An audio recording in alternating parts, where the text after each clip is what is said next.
Hey everyone, Kyle once again. Welcome back to another movie review and another film, another review of a 1996 film. Uh, Now for this one, for this another film that was released in 1996.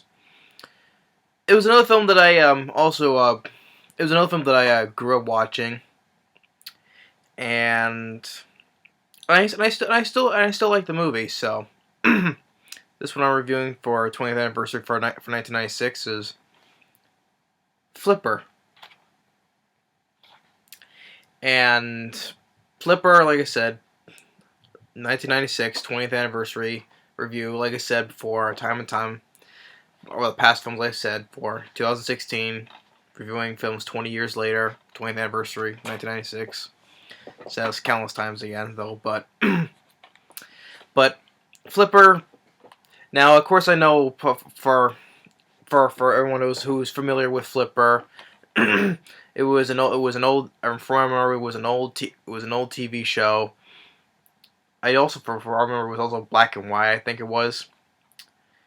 I don't remember. And then they did a 1960s original film, and I think there was also a 90s TV show as well.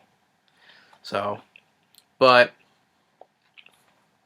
this one here, Flipper, that stars Paul Hogan, Crocodile Dundee, which is the film that I do enjoy, and Elijah Wood. And like I said, I grew up watching the film growing up. I still enjoy the film. I still have some good fun with it. Um, and the film came out. It was another film. It was another film that like when I reviewed the previous review I did was the Glimmer Man. This film was also a flop, sadly, and it made about around the same amount of money that the Glimmer Man made. You know, they both made about 20 million, and they're both flops. So, I mean, I don't think that film just didn't deserve to flop, and I don't think this film did deserve to flop either. But the budget of this was like 25 million, I believe. It was a much smaller budget, but still flopped. But I still enjoyed the film, and I have not seen the original '60s film or the TV show. From what I do remember, I could I do remember. I had to remember there was an old black and white TV show. I do remember that though. If it's not that well, if I'm wrong, I'm wrong. But I do remember it was the old TV show as well. But I haven't seen those though. But this one I grew up watching. I still enjoy the film. So, and like I said, it also met with mixed reviews as well. It has a 32% Rotten Tomatoes and has a 5.2 in IMDb. But Paul Hogan, I thought he was funny, but still not as funny as he was Crocodile Dundee, because Crocodile D, that was a huge hit. But I still prefer him in Crocodile Dundee. But Paul Hogan, I thought he was some fun in the film. Elijah Wood, I did like. Other supporting cast members, you have the guy Jonathan Banks as the character Dirk Morin. Um, he's been in other films as well. That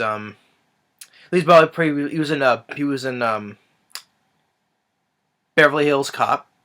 He was the guy who killed Eddie Murphy's partner at the beginning of the film. By the end, Eddie Murphy shot.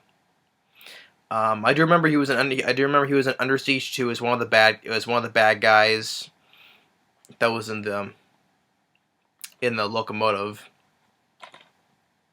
But he's been in other films as well, and that's something. There wasn't other. But if you recognize, it's like, oh, I recognize him, man. I know who he is. And also, it stars the late Isaac Hayes. Isaac Hayes. He's the sheriff in the movie. Of course, you remember Isaac Hayes. He voices Chef in South Park. It's too bad that he's no longer with us. But well, of course, in my personal opinion, I'm not a fan of South Park. But he is. Everyone knows he was his memorable voice role as Chef in South Park, though. But but it's at the same time it's sad that he's no longer with us, though. And Chelsea Field. For I mostly remember she was in The Last Boy Scout as in the film Bruce Willis's wife, The Last Boy Scout. So you have a overall, I would say, decent cast. And the film, of course, in this film, but Elijah Wood as Sandy. He has been sent off during the summer to spend time with his uncle Porter. Who live on this island, but he feels that this is going to be a boring summer because instead he gets to spend time there. Instead, because he wants to go to a concert to the Red Hot Chili Peppers concert. He prefers to go that than spend time there with his uncle. Anyway, he first meets his uncle. He sees he's water skiing with a couple of girls, and his house to him looks like a complete dump. And he has this pet pelican named Pete, and his inside of the house looks like a mess. But while that's going, it says that when they take about on his boat, it says was his do you get sick? Do you get seasick? And he says, oh, I can handle it. Boys on the boat, he gets seasick, throws up, and then you see and then they see another boat that's run by Jonathan Banks, and he has some group of people on there, fishing, and then there's a group of dolphins, and they're stealing all their bait though, and then Dirk Moran starts shooting at the dolphins, and you actually do you do because he's taking all the bait, he does shoot one dolphin. Of course, for a family film, you see a dolphin getting shot at.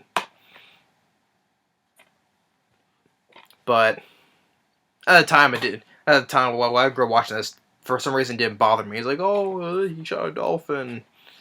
At the time, it didn't bother me, though. Yeah, but now I can say, oh, I understand. But if you want to watch it for a family film, you don't want to see a dolphin getting shot at. This is probably not a big deal anymore, though, but still. And then Porter tells us, Sandy's like, that's not fishing, that's murder, and it's pathetic.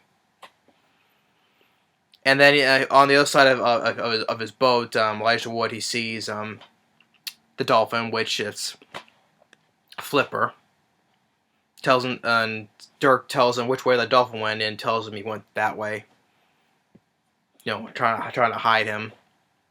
So he tells him. Then after that, he tells him to go away, and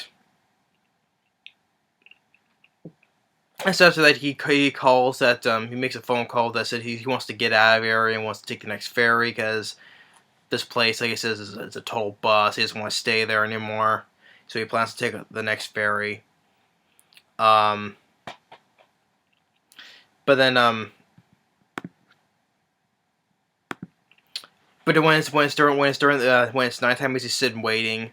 He hears something. Then there's a soda can he kicks, and the dolphin Flipper is there. He kicks it back at him. He tosses it to him again. He throws it back at him. He's like, "Oh, okay, you can do that, huh?" And then Porter finds out he went to the next. He went on the ferry, so he goes after him, and he gets on the ferry and he drags him back, but then there was this big storm, so because he was supposed to, board up your house, so he takes him back in this very rainy storm, but he hides in this other part of the like a shelter. Tells him that you're here to stay, you know. And by the next morning, everything's a mess. And his boat got damaged, so he has to take it back to the mainland to get fixed up. And he tells him, "You're gonna stay here and repair everything, you know, while he goes back, you know." And while he goes off, pours off to the mainland, Sandy stays, and he's fixing stuff. Flipper basically gives him the boot and knocks him in the water, and then they show the scene where them swimming in the water for a good period of time, and um, and then Sandy meets this girl named Kim, and tells him about Flipper, and she mentions about, you know, this dolphin he went on his own. If it was family, he'd be good numbers, so, but if he's on his own, he won't be no match for Scar. And Scar is this hammerhead shark that lurks in the waters. And you do get a scene where you see Scar, the hammerhead shark, and you do get this dark moment where there's some seagulls in the water, and the hammerhead grabs one. You see when he snatches one seagull in its mouth, and you see some blood. And that's one part of this one part got criticized because they bring in this hammerhead shark, you know, and it's like being a little bit too scary for young children. So I can definitely see that if it's for let's say as a family film, if young kids are watching, they see this scary looking shark, you know, because hammerheads. Everyone knows what hammerhead sharks look like, you know. But to me, when I watched this, it didn't bother me. I thought it was cool looking to see a shark like that. And plus, also back then, me thinking, you know, well, even I would say this now, you know, it's usually in films, it's always like gray white or that kind of a shark, though. But they decided to throw in this hammerhead shark, which, yeah, it's a part of me says, oh, it's okay, it's a little bit different. It's not always a gray white shark in most films, you know. So they throw in it a little bit different, you know. Well, like Deep Blue Sea, it was a mako shark though, not gray white. But most times a gray white, and okay to me, part of me, okay, a little bit different. It's just not always a gray white, so they throw in a hammerhead shark as like a villain for once. Try to be something different. But to me, but the same being that throwing that in be a little too scary and dark for the kids to see. To me, that didn't bother me. I was not scared by the shark because, you know, growing up, I like sharks. You know, same with dinosaurs and stuff. You know, looking up books, and even growing up at a young age, I saw Jaws. You know, and then wasn't bothered though, but. Seeing the hammer shark, I don't know why it was such a big problem. I wasn't scared by the shark though, but I could definitely see it being a little bit too scary looking for the kids. Yeah, but for like 5 or 6 year olds maybe. But me growing up watching it didn't scare me. I get to a funny scene where Paul Hogan, he's in the shower and he's saying blow the man down. He's washing dishes with his feet. And then back to when Sandy talking with Kim. They also he gets an idea that they must put on this Flipper show, you know, where it shows you know, where they have kids, you know, you bring in a fish for a mission, and you have to like toss a coin in, like you throw a quarter in, and Flipper will take a quarter and put in this bucket, and go into another bucket and take out pennies instead. And Sandy's like making some money, and then when Porter comes back, he sees the whole thing.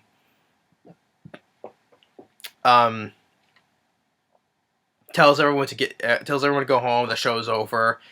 Takes all of his money, Sandy's money, and says, "Oh, we'll call it a house cut." And he also sees that Sandy smoked one of his cigars, And he says to Flipper, "As for you, you oversized guppy," and Flipper squirts back at water at him. and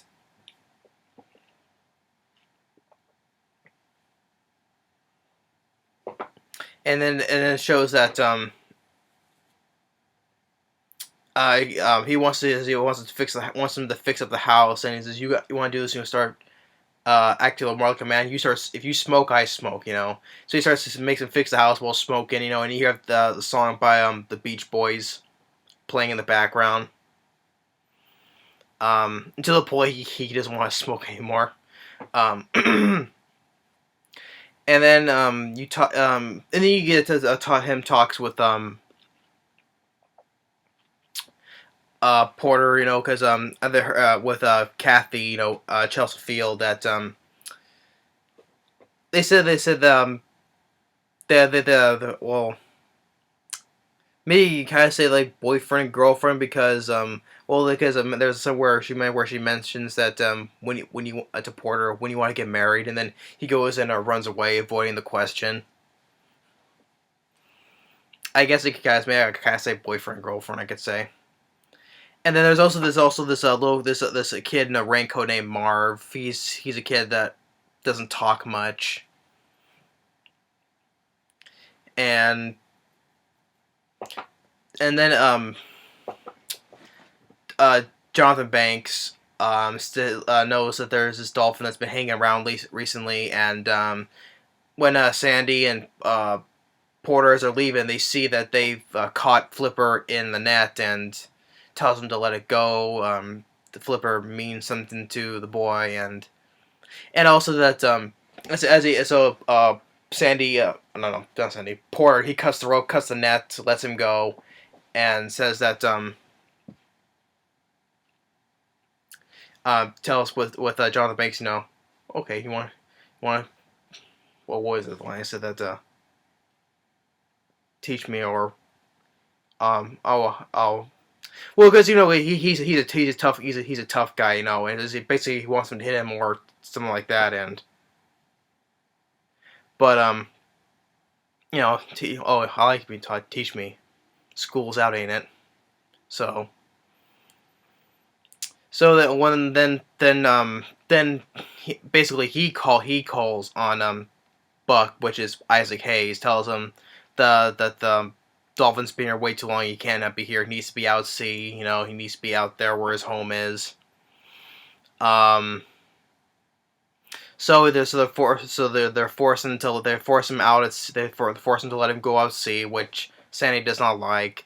And then later during the night, takes Kim out the night to go looking for Flipper, and they see Dirk Moran's boat, and they see people tossing barrels out over the side, which of course that's toxic waste. But they see him, but they drive right past him. So they want to during the next day, that, you know, Sandy's been bummed that the Flipper's not there, but Porter gives him tickets to the Red Hot Chili Peppers concert, because he was like, hey, if there's stuff out there, I can get it, you know. And then during that day, as Kim comes over, she sees that Pete the Pelican sees something, and Flipper came back, and he's really sick, and they get Kathy and try to help him to, you know, put something here to so he doesn't sink. And then Porter comes back, and then they start making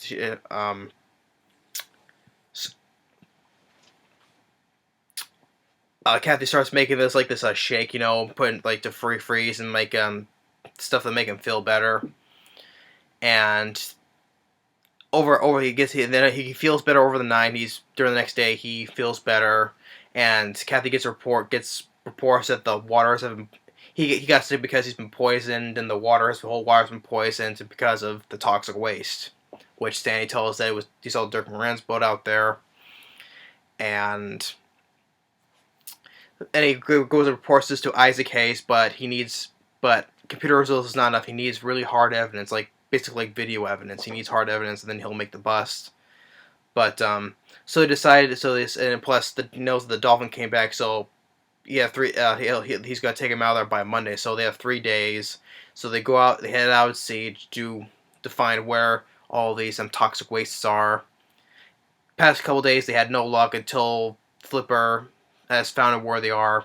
So they set up this Marv makes this underwater video camera. They attach it to Flipper, and as they're seeing underwater, they see his family, and then he goes off a bed, and they see all the toxic waste barrels, like a whole bunch of them, probably like about maybe like 50 of them, because there's a whole bunch. There's a whole bunch of dead fish on the ground, and that's why there's been no fishing.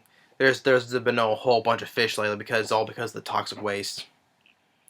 So Sandy he sneaks onto like they have a little boat attached to the boat, so he sneaks in, so he tries to find a Flipper. Dirk Moran sees Sandy on the boat, tries to runs over the boat, and then as Sandy's in the water, he sees a fin, which he thinks is Flipper, but he knows that Scar is there. He pops up, Scar pops up, chases after Sandy. Flipper comes in, starts poking at him. You know what dolphins do to defend themselves against sharks? They start poking at their gills. If it's a whole horror, they start gang up on the hammerhead shark. That's in real life. That's how they try to defend themselves. They try to poke them in the gills. Their weak spot. So rest of Flipper's family, they start poking at Scar, and of course, as they start poking at the shark, you hear the shark making growl noises, like that. Of course, we know sharks do not roar or anything, Of course, referencing like Jaws of Revenge, how the shark starts roaring like a dinosaur. Here, as the dolphins are poking at the shark starts roaring, So. But that's a nitpicking. It's like, okay, you need to throw that in, It makes it look silly. That's a nitpick, making the I don't know why, but back then growing up watching, I had no complaints about because I didn't know if the sharks made those noise growing up, but of course now I know better. Of course, I find it's silly to make sharks roar because it's impossible in real life. Even though it's a movie, it's still silly. Yeah, Jaws of Revenge, at the end, making the shark roar is silly. Here, they just made it silly to making the whole hammerhead roar like a. Well, it didn't sound like a dinosaur. It sounded like a weak lion, I would say. I don't know how to put it though. But eventually, they scare it off. Sandy swims to Dirk Moran's boat, and he was about to, hit him with his hook, and Flipper knocks him in the water. And as Porter's boat comes in, and Sandy tells Kim, he was like, "Remember that story about Scar? It's true." And then as Porter, as he was gonna help Dirk out of the water, he gives him a good punch. Says, "Oh, it's all thanks," and poof, "You're welcome." And then he gets arrested, and Isaac Hayes comes in and says, "Don't worry, we'll get the waters healed up. We'll get rid of all the toxic waste." And then he says that the Flipper's free to make home wherever he's at, But Fanny chooses to make him go with his family. And then by the end of the summer, summer's coming to an end, so he's about to leave. His mom comes in, and so they'll go take the next ferry out, and says to Porter, like that he can come visit him next summer, and says that the Porter gives Kathy a pack of flowers for her, and as Sandy and his mom, his little sister, as they're on the ferry, they see a crowd gathering at the side of the boat, and they see it's Flipper, of course. And of course, as the camera pans away from the boat, you get this subliminal message. Save the dolphins. Call 1-800-FLIPPER. Which I don't think that's no longer around no more. It's been like 20 years. I don't know if it's still around no more. But it's like at the end. It's like reminds me at the end of Free Willy. At the end of the movie, it says help save the save the orca whales or whatever. So they do some little message like that. Save the dolphins. So yeah, but besides all that, I still enjoy the movie. I grew up watching the film. I had fun with it back then, and I still have some fun with it now. Not many films nowadays about a dolphin and stuff. Except for the old show and the old film. But I still like Flipper. Paul Hogan I liked. Elijah Wood. It was nice to see Isaac Hayes in the film. Too bad he's no longer with us. Chelsea Field was fine. Jonathan Banks I think was fine as well. Well, not the best villain, of course, though, but the whole thing with dumping toxic waste, like we've seen that before. It's because he's dumping toxic waste for money. Uh, and people, I would, gotta stop myself because otherwise I'm stuttering again. I do understand why that it's best to leave out the hammerhead shark, because it'll be a little too scary and dark for the young kids to see, though. But I was perfectly fine with it because back then it didn't bother me, and it still doesn't bother me. Different. It's part of me says it's different because it's a hammerhead shark, not just always a great white shark. So it's probably why it didn't bother me because it was nice to see like a hammerhead shark as a villain instead of always typical the great white. But seeing the hammerhead eat a seagull, it didn't bother me for some reason because even back then it didn't bother me. I was not scared by the hammerhead. So, but and like I said, the film to me personally, the film didn't deserve to flop. Same with the Glimmer Man, which they both came out the same year. They both made 20 million to be exact. They both that didn't deserve to flop, and to me, this didn't deserve to flop. I mean, Paul Hogan. I still rather watch. I still prefer him as Crocodile Dundee, though. But I think he was not that bad in the movie. I don't think so. But Crocodile Dundee, I still prefer to watch over than this. But overall, I don't think it's not that bad of a family film. Other than the nitpick, like I said, making the hammerhead roar, making it growl or roar, whatever, as it's being hit by the dolphins. Didn't need to be in there. Could have thrown just unless they done that on purpose, or they took a note from Jaws of Revenge, the silliness, and put it in there purposely, maybe. But other than that, though, it didn't need to put it in there because it makes it look silly. But that's a nitpick, though. But this is one. But I'm sure it's not everybody's cup of tea because everyone, But I still like the film.